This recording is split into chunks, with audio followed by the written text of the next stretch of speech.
Okay, you may not like Monty Python, but I think the way we find a lot of definitions written or the way we've written them ourselves sometimes can be pretty silly. So I'm going to look at 5 quick problems that we see a lot with definitions used in the health field and in the safety field.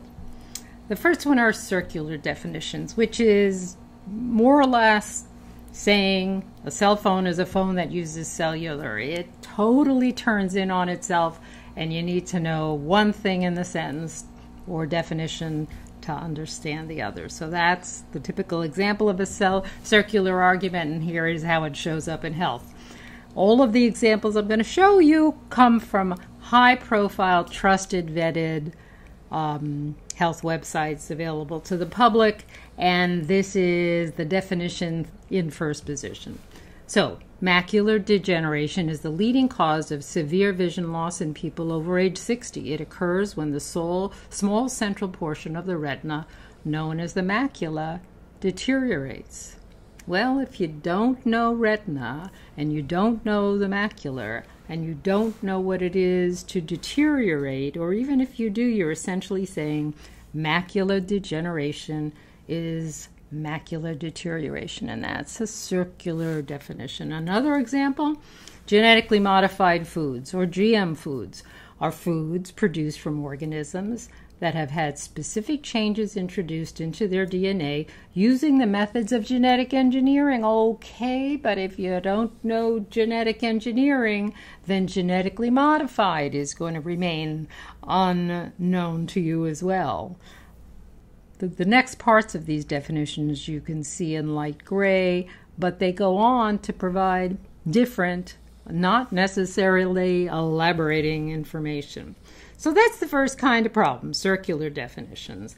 The next one we see is a type of circular definition where the actual components of the statement all refer to each other and really don't define anything. So avian influenza refers to the disease caused by infection with avian bird influenza flu type A viruses. You've got to be an epidemiologist or know something about zoonosis to get the very sublimely refined distinction of what avian flu is in this argument, in this definition. So, after circular, we find that the next problem is that definitions are loaded with complex words or concepts, both medical and science. Anthrax is a serious infectious disease caused by gram-positive, rod-shaped bacteria known as Bacillus anthracis. There's probably no good reason to insert gram-positive and rod-shaped bacteria into a definition for the average consumer when they're looking for information about anthrax. What were they thinking is what we're left with here. So you can see that complex science concepts and words can really tank a definition.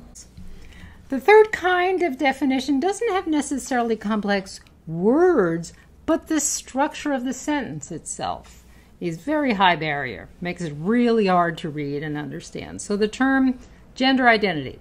The term gender identity, distinct from the term sexual orientation, refers to a person's innate, deeply felt psychological identification as a man, woman, or some other gender which may or may not correspond to the sex assigned to them at birth, parens, e.g. the sex listed on their birth certificate.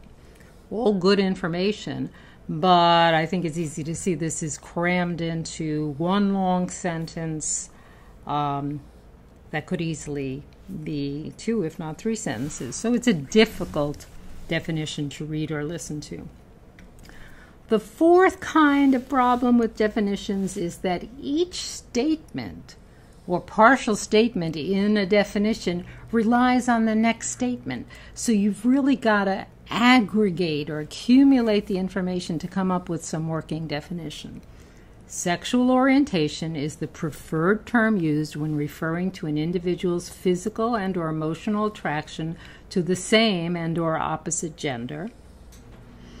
Now, to understand that a little bit better, you can read on to say gay, lesbian, bisexual, and straight are examples of sexual orientation. Okay, I get an elaboration on that first confusing statement.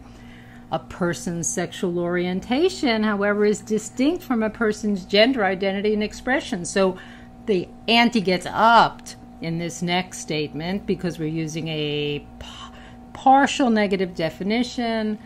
That, again, you've got to work with all of these statements to come up with a clear understanding. And I would argue this is still very difficult, even at the end of the third statement. And the fifth and the final type for today's lesson is definitions that wind up really not even being definitions. They're so vague or acting like non-definitions. So what is depression? Everyone occasionally feels blue or sad, but these feelings are usually short-lived and pass within a couple of days.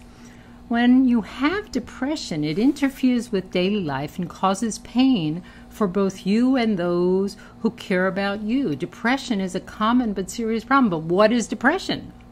Is it hemorrhoids? You'd have to really finesse this to see that maybe they're trying to say that it's feeling blue or sad over a longer period that interrupts your daily life and causes pain for you and others and is common. It is really hidden if that's what they're going for. And a final one in the same category of non-definition, shingles. Almost 1 out of every 3 people in the United States will develop shingles, also known as zoster or herpes zoster, in their lifetime. There are an estimated 1 million cases of shingles each year in this country. And then they go on to talk a bit about its association with older people. But what is shingles? Again, I don't want to use the hemorrhoid example any further, but what is it? The definition is not there, so you have this nice narrative, but we haven't gotten to the definition. And I think you get the point of these 5 common problems. I'm sure you've seen them. You may have even committed them. So what we're going to do next is you're going to take a look at some definitional language and pinpoint the problems and perhaps try to improve them. So check out Definitions Part 2 in the Health Literacy Lab library, and it will be under text.